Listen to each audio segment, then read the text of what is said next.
first experience. Then I experienced Yatskan, an organization that put in millions of dollars. And Miriam Turkish there, who ran Yatskan. It was a program to take religious kids in a religious, a Jewish environment, and treat them. Shimon mentioned it. There was such a battle going on. Do you talk about Yiddishkeit? Do you mention Judaism? Do you ask them to daven? Do you suggest they daven?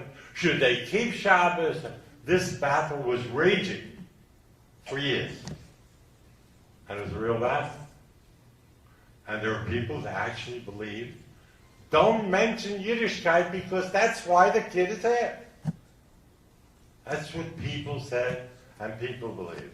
And I hope Rabbi Burns in this talk will tell us, how do you still get a kid into his program that has no interest in Yiddishkeit, doesn't want to hear about God, doesn't want to hear about Shabbos?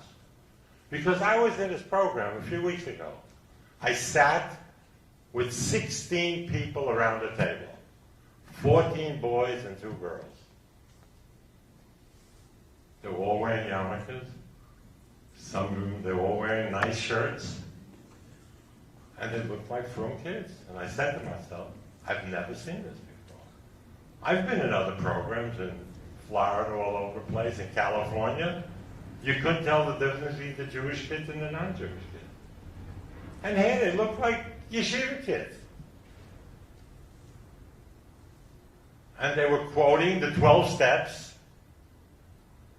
And you could see that they were getting healthy. In fact, when I came back, the first one I called was Chaim Abadi in Lakewood, who had a bunch of Lakewood kids. They said, how are they doing? He said, you kidding?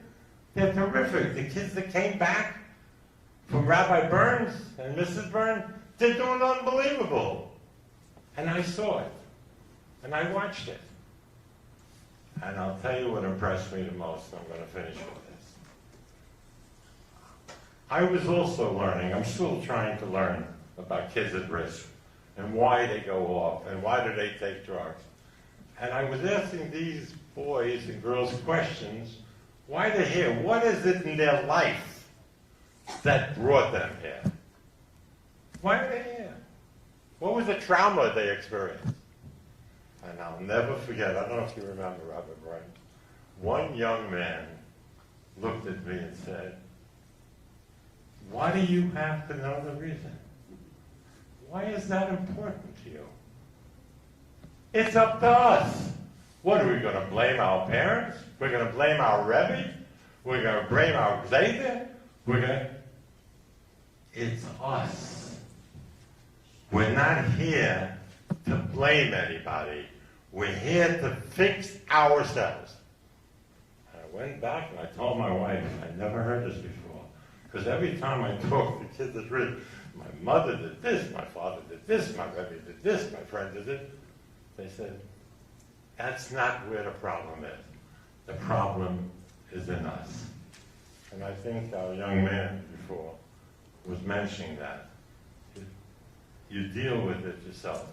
And Rabbi Burns has the capacity to take these 12 steps and make them Yiddish 12 steps. That's such a chachma. You can't imagine. It is with wisdom. And I imagine that I've seen Rabbi Burns 20 years ago, before he did the 7 steps at the Nefesh conferences. He was always involved in helping kids that had addiction problems. For years, I remember seeing him. He was the only guy sitting at a table talking about drugs. So it's my pleasure, after watching him in action and watching the program, he has that fire in him. And that's why he's called Rabbi Burns.